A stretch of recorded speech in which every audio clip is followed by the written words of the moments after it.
বন্ধুরা, এই মুহূর্তে যে বড় খবরগুলো বেরিয়ে আসছে সেগুলো শর্টে আমি আপনাদের জানিয়ে দিই। কেননা এই মুহূর্তে ঘন্টা খানেক আগে যে খবরটা বেরিয়ে আসছে সেটা হচ্ছে এটাই, জম্মু কাশ্মীরের অর্থাৎ পিওকে থেকে পাকিস্তানের সেনাবাহিনী ফার্স্ট ফায়ারিং শুরু করে দিয়েছে।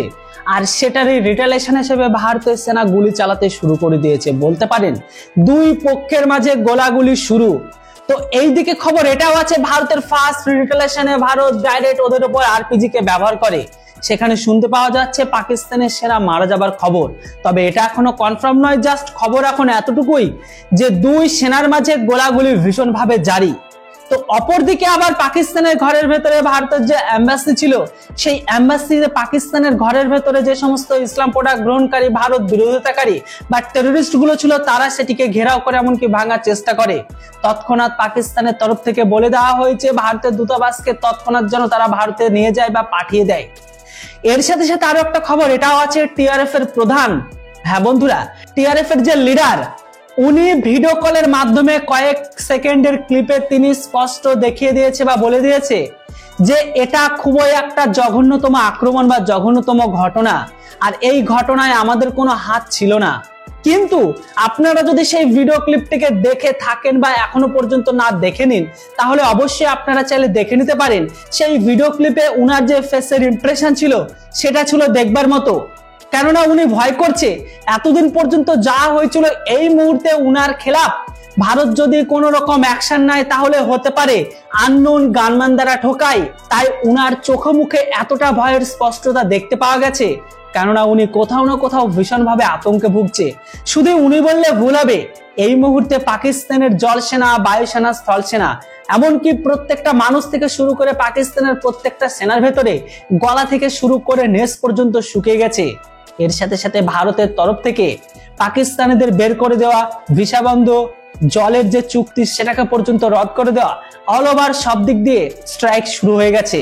হ্যালো বন্ধুরা, আমি দীপ, আপনারা দেখছেন আপডেট ইন্ডিয়া। আজকের এই মর্নিং আপডেটে আমি আপনাদের যতটা পারবো ততটা কভার করব যে আপডেটগুলো এই মুহূর্তে আপাতত বেরিয়ে আসছে। চলুন শুরু করি ফার্স্ট আপডেট নিয়ে। তো বন্ধুরা, এই মুহূর্তে যে আপডেটটি বেরিয়ে আসছে সেটা হচ্ছে এটাই, টিআরএফ এর প্রধান তিনি ভিডিওর মাধ্যমে একটি ক্লিপ বা বার্তা পাঠিয়েছেন। তিনি সেখানে বলছেন, আমি এটা করিনি, ভারত যুদ্ধবাজ, ভারত আমাদের শত্রু। পেহেলগাম হামলার মাস্টারমাইন্ড কাসুরিতে তিনি ভিডিওর মাধ্যমে একটি এমনটাই বার্তা দিয়েছে যে ভারত আমাদের শত্রু, ভারত হচ্ছে যুদ্ধবাজ, তাই সবকিছু ভারত করছে, এতে আমাদের কোনো হাত নেই। তিনি তার ভিডিও বার্তায় এটাও বলেছে যে ভারত পাকিস্তান সহ আমাদেরকে সম্পূর্ণ এই রিজন থেকে মুছে ফেলার জন্য ভারতের এটা একটি চাল ছিল। কেননা ভারত জানে আমরা যতদিন থাকবো ভারতের জম্মু কাশ্মীর কখনো তারা কবজা করতে পারবে না। তাই এই মুহূর্তে ভারতের একটি চালে ভারত সম্পূর্ণ পাকিস্তান সহ আমাদেরকে ধ্বংস করে দেওয়ার জন্য ভারত নিজেরাই এরকম টাইপের নাটক ঘটনাকে বানিয়েছে। কিন্তু এই সমস্ত কিছু বলার সময় তার মুখের ইমপ্রেশন আর মুখের যে চেহারা, সেই চেহারাটা ছিল দেখবার মতো। কেননা বন্ধুরা, এটা তো তারাও বুঝে গেছে আননোন গানম্যান তাকে যে কোনো মুহূর্তে ঠোকাই করতে পারে, কেননা তারা কোথাও সেফ নয়। চলুন দেখে নিই দ্বিতীয় আপডেটটা কি বেরিয়ে আসছে। দ্বিতীয় আপডেট যেটা, সেটা হচ্ছে পাকিস্তানের ঘরের ভেতর থেকে। কেননা পাকিস্তানের ঘরের ভেতরে প্রাক্তন পাক সেনা এমন বিস্ফোরক দাবি করেছে যেটা শুনে আপনারা অবাক হবেন, যদিও তিনি কোথাও না কোথাও সত্যিটা স্বীকার করে নিয়েছেন। কেননা উনার দাবি এটাই যে জেনারেল আসিম মুনির তিনি নিজেই এই ধামাকাটিকে করিয়েছে। আর এটা আমার কথা নয়, এটা বলছে পাকিস্তানের পাক সেনাপ্রধান। হ্যাঁ বন্ধুরা, পাকিস্তানের পাক সেনাপ্রধান তিনি নিজেই এই সমস্ত তথ্যগুলো দিয়ে তিনি তার মিডিয়ার সামনে জাহির করেছে যে এতে ভারতের কোনো হাত নেই, এটা সম্পূর্ণ পাকিস্তানের ঘরের ভেতর থেকে করানো হয়েছে। আর এর দায়ভার চাপিয়েছে পাকিস্তানের সেনাপ্রধান জেনারেল আসিম মুনিরের উপর। আর এত বড় ক্লেমটা কে করেছে জানেন? পাকিস্তানের সেনাপ্রধান আদিল রাজা। হ্যাঁ বন্ধুরা, পাকিস্তানের প্রাক্তন সেনা আদিল রাজা তিনি নিজে জানিয়ে দিলেন যে এত বড় নারকীয় ঘটনা ঘটিয়েছে পাকিস্তানের বর্তমান সেনাপ্রধান তিনি নিজেই। আর এই জন্যই তো পাকিস্তানের প্রত্যেকটা সেনার ভেতরে গলা থেকে নিচ পর্যন্ত শুকিয়ে গেছে। শুধু এখানে শেষ নয়, পাকিস্তানের প্রত্যেকটা সেনাকে এই মুহূর্তে ওয়ার্নিং দিয়ে বলা আছে, আপনারা যে যেখানেই থাকুন আপনারা পেট্রোলিং এ ভারতীয় সীমানার কাছে যাবে না। আপনারা যত সম্ভব ডিস্টেন্সকে করে রাখুন, প্লাস আপনারা আপনাদের বাংকার থেকে ভারতের সেনার উপর নজরদারি রাখুন।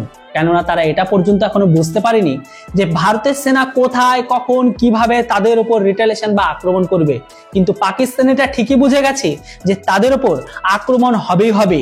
অপরদিকে পাকিস্তানের যে সমস্ত মন্ত্রীগণ আছে বা ক্ষমতায় বসে থাকে আপাতত এই মুহূর্তে, তারা পর্যন্ত ফাঁকা আওয়াজ দিতে শুরু করেছে। তাদের বক্তব্য যে বর্তমান সময়ে ভারতের ভেতরে যে অশান্তি তৈরি হয়েছে সেই সমস্ত জিনিসগুলোকে ঘোরানোর জন্য বা ডাইভার্ট করার জন্য তারা আমাদের উপর মিথ্যা আরোপ লাগাচ্ছে। শুধু এখানে থেমে থাকেনি, তারা এটা পর্যন্ত ফাপড়ে আওয়াজ দিয়ে জানিয়েছে যে ভারত যদি আমাদের সাথে সাথে জলকে পর্যন্ত বন্ধ করে দেয় তাহলে এটা আমরা সরাসরি ধরে নেব ভারতের যুদ্ধ ঘোষণা, তাহলে আমরা এর রিটেলিয়েশন করব। কেননা এটা আপনারা ভালোভাবে জানেন, ভারতের এই যে জল সেটা যদি দেওয়া বন্ধ করে যায় নদীর মাধ্যমে তাহলে ভারত এমনি এখন শুকিয়ে গেছে, আর কদিন পরে শুকিয়ে মারা যাবে। আর এই জন্য পাকিস্তানের মন্ত্রীগণ তারা কিন্তু ফাপড়ে আওয়াজ দিতে শুরু করেছে। একদিকে যখন পাকিস্তানের সেনাবাহিনী, পাকিস্তানের আর্মি চিফ, পাকিস্তানের মন্ত্রীগণের যখন ভয়ে গলা শুকিয়ে গেছে, অপরদিকে ভারতীয় সেনারা যে সমস্ত জঙ্গিগুলো ভারতের জম্মু কাশ্মীরের সঙ্গে যুক্ত তাদের বাড়িঘর সার্চ করতে গিয়ে যে সমস্ত তথ্যগুলো কালেক্ট করেছে সেখানে এতটুকু স্পষ্ট যে এরা অনেক দিন থেকে এই সমস্ত কিছুর জন্য প্ল্যান করেছে। এই মুহূর্তে যে একজন লোকালিটির সন্ত্রাস ছিল তার বাড়িকে এই মুহূর্তে ভারতীয় সেনাবাহিনী সম্পূর্ণ উড়িয়ে দিয়েছে। ভারতীয় সেনাবাহিনীর ভয়ের আরো একটা বড় কারণ সেটা হচ্ছে ভারতের আইএনএস বিক্রান্তকে সম্পূর্ণ জলে নামিয়ে দিয়েছে। মনে হচ্ছে ভারতের রাফেল বা সুখোই বা মিরাজ এরা স্ট্রাইক করবে কি করবে না জানি না, কিন্তু আমার মনে হচ্ছে এবার স্ট্রাইক কিন্তু ভারতের আইএনএস বিক্রান্ত দ্বারাই পাকিস্তানের উপর করা হবে। আর এটা হয়তো আপনারা ভালোভাবে জানেন, একটি এয়ারক্রাফট ক্যারিয়ার যে কোনো দেশের দশা দিশাকে পরিবর্তন করার চেষ্টা করে, কেননা একটি এয়ারক্রাফট ক্যারিয়ার দ্বারা একটি যে কোনো বড় বড় দেশকে ধ্বংস করা যায়। আর এই মুহূর্তে পাকিস্তানের ভয় এখন এটাও আছে যে এই এয়ারক্রাফট ক্যারিয়ার থেকে যদি তাদের উপর আক্রমণ করে তাহলে তাদের বাঁচা অসম্ভব। পাকিস্তানের হাতে এই মুহূর্তে সব থেকে যে বড় অস্ত্র রয়েছে বা তাদেরকে বাঁচিয়ে রাখার সব থেকে যে মরণাস্ত্র সেটা হচ্ছে নিউক্লিয়ার। কেননা তারা এটা ভালোভাবে জানে ভারত তাদের উপর যতই আক্রমণ করুক না কেন তারা তাদের সব থেকে যে মরণ ঘাতক অস্ত্র সেটা হচ্ছে নিউক্লিয়ারটাকে রাখবে। আর ভারত এটা ভালোভাবে জানে, সেই জন্য ভারত সমস্ত রকম প্রিপারেশন নিয়ে এগোচ্ছে। তবে জানি না ভারত কোথায় থেকে কিভাবে আক্রমণ করবে, তবে ভারত ডিপ্লোম্যাটিক লেভেলে কিন্তু আক্রমণ করতে শুরু করে দিয়েছে। এই যে জঘন্যতম নৃশংসতম ঘটনা ঘটিয়ে দিল, এই ঘটনা ঘটে যাবার পরে বিশ্বের বড় বড় বা টপ লিডারের নেতারা, সেটা ইসরায়েলের হোক, রাশিয়ার হোক, ফ্রান্সের হোক, আমেরিকার হোক, সবাই কিন্তু ভারতের সমর্থনে নেমে পড়েছে। ইভেন ভারতের প্রধানমন্ত্রী নরেন্দ্র মোদীকে আমেরিকার প্রেসিডেন্ট ডোনাল্ড ট্রাম্প বলে দিয়েছে 7ই অক্টোবরের দিন যেভাবে জঙ্গি হামাস ইসরায়েলের ঘরের ভেতরে নারকীয় হত্যাকাণ্ড চালিয়েছিল সেম কিন্তু ভারতের সাথে করা হয়েছে। ভারতের উচিত এর পাল্টা রিটেলিয়েশন দেয়া। তবে হ্যাঁ, ইসরায়েলের যত বড় ক্ষতি হয়েছিল, যতটা তারা সাকসেস ছিল, আমাদের এইখানে কিন্তু এতটা তারা সাকসেস পায়নি। কেননা ইসরায়েলের ঘটনা ছিল আরো নারকীয়। কিন্তু এই রিজনে যে আমাদেরকে সর্বদা বলা হয় যে ভারতই হচ্ছে এই রিজনের দ্বিতীয় ইসরায়েল, আমার কথা হচ্ছে এই ট্যাগটা আমরা কতদিন নিয়ে ঘুরবো? এখন তো সময় এসেছে ভারতকে প্রমাণ করে দেখার বা দেখানোর যে আমরাও এই রিজনের দ্বিতীয় ইসরায়েল। আমাদের সাথে যে সমস্ত শত্রুরা পাঙ্গা নেবে তাদেরকে ঠিক আমরা তাদের ভাষাতেই প্রত্যাঘাত করব। আমার মনে হয় ভারতের আমাদের যে নিরীহ 27 জনের সনাতনী ব্যক্তির যে প্রাণ গেল তার বদলে আমরা পাকিস্তানের 2,500 থেকে 3,000 পাকিস্তানি সেনা বা পাকিস্তানি দেশের লাশ চাই, কেননা লাশের বদলে লাশই হওয়া চাই।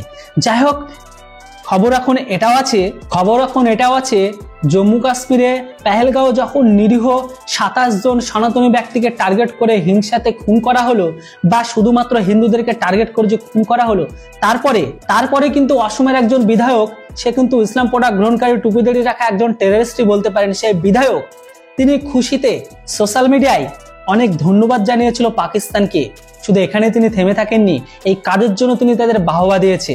ব্যাস, এই ঘটনার পরে অসমের মুখ্যমন্ত্রী হিমন্ত বিশ্ব শর্মা তার উপর তৎক্ষণাৎ অ্যাকশন নেয়, তাকে তুলে আনে জেলের গারদে ভরে দেয়। কিন্তু আমার মনে হয় এইভাবে কি তাদের জেলের গারদে ভরা উচিত?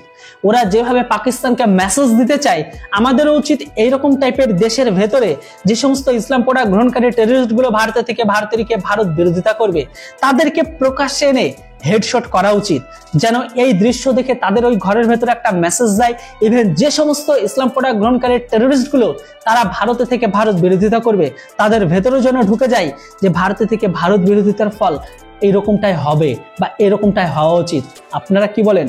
তবে অসমের এই এত বড় কাণ্ডের জন্য অসমের মুখ্যমন্ত্রী হিমন্ত বিশ্ব শর্মাকে মন থেকে স্যালুট জানাই, কেননা ইনি যে এত বড় স্টেপ নিয়েছেন সেটা এখনো পর্যন্ত আমাদের বেঙ্গলেও কিন্তু এরকম প্রচুর টাইপের পোস্ট হচ্ছে, কিন্তু আমাদের ওই যে দুধেলা গাই, যে সমস্ত গরু দুধ দেয়, সেই জন্য কিন্তু উনি এখনো পর্যন্ত কোনো স্টেপ নেয়নি। আমি কার কথা বলছি বুঝে গেছেন? হ্যাঁ, মমতা ফুপুর কথা বলছি।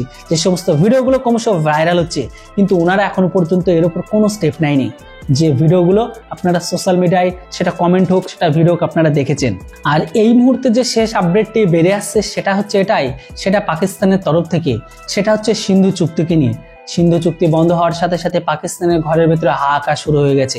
আপনাদের ছোট করে বলে দিই, এই সিন্ধু চুক্তি ভারত যদি সম্পূর্ণভাবে বন্ধ করে দেয়, তাহলে ভারত পাকিস্তানের কোথায় মারলো আর পাকিস্তানের কেন এত হাহাকার বা পাকিস্তান কেন শুকে মরবে সেটা আপনারা জেনে নিন। কেননা এই সিন্ধু চুক্তি বন্ধ করলে পাকিস্তানে দেখা দিবে তীব্র বিদ্যুৎ সংকট। হ্যাঁ বন্ধুরা, এর সাথে সাথে পাকিস্তানের অর্থনীতিতে বিরূপ প্রভাব ফেলবে, বিশেষ করে পাকিস্তানের টেক্সটাইল, চিনি, তুলা এই সমস্ত শিল্পগুলোতে। 1960 সালে 19 সেপ্টেম্বর ভারতের তৎকালীন প্রধানমন্ত্রী জওহরলাল নেহরু ও পাকিস্তানের প্রেসিডেন্ট আইয়ুব খানের মধ্যে সিন্ধু জল চুক্তি স্বাক্ষরিত হয়। এটি বিশ্বব্যাংক মধ্যস্থতায় হয়েছিল, এমনকি 9 বছরের আলোচনার পর এসেছিল এটি। তবে এই মুহূর্তে এর যে 80% জল ভারত একটি উচ্চ নদী তীরবর্তী রাজ্য হিসেবে পাকিস্তানকে সরবরাহ করে থাকে, কিন্তু এটা যদি বন্ধ করে দেয় ধরে নিতে পারেন পাকিস্তান শুকিয়ে মরবে। তবে বন্ধুরা, আপাতত আপডেট আমি এখানে শেষ করলাম, কেননা ভারত আর পাকিস্তানের মাঝে যুদ্ধ বা গোলাগুলি শুরু হয়ে গেছে। হয়তো আপনি যতক্ষণে আপডেটটি দেখবেন ততক্ষণে হয়তো পাকিস্তানের ঘরের ভেতরে থেকে পাকিস্তান সেনার লাশের বা মৃতের খবর বেরিয়ে আসতে পারে। তবে আমার মনে হয় না পাকিস্তান এত সহজে সেগুলো পাবলিশ করবে। হয়তো আপনারা কালকে এটাও শুনেছেন, ভারতের একজন বিএসএফ কে পাকিস্তানের রেঞ্জার্স অর্থাৎ পাক রেঞ্জার তারা জোরপূর্বক তুলে নিয়ে গেছে। ভারতের বলাতেও এখনো পর্যন্ত তারা ছাড়েনি। তবে যেটাই হোক, ভারতের তরফ থেকে দেখার বাকি এটাই যে ভারত পাকিস্তানের খেলাফ আর কোন কোন কারবাইকে করে বা কোনভাবে অ্যাকশন নেয় বা কোনভাবে তাদেরকে পাল্টা রিটেলেশন দেয়। কেননা ভারতের সমস্ত সনাতনী ধর্মী ব্যক্তি এখনো রক্ত ফুটন্ত, মনের ভেতরে যে আগুন জ্বলছে সেটা তখনই নিভবে যখন লাশের পরিবর্তে ভারতের সমস্ত সনাতনী ধর্মীরা পাকিস্তানের লাশ দেখতে পারবে। এরপর আপনাদের কি মতামত সেটা অবশ্যই কমেন্ট বক্সে লিখে জানান। এর সাথে ভিডিও ভালো লাগলে ভিডিওটাকে লাইক করে চ্যানেলটিতে নতুন হলে সাবস্ক্রাইব করুন। Thanks for watching. জয় হিন্দ, বন্দে মাতরম।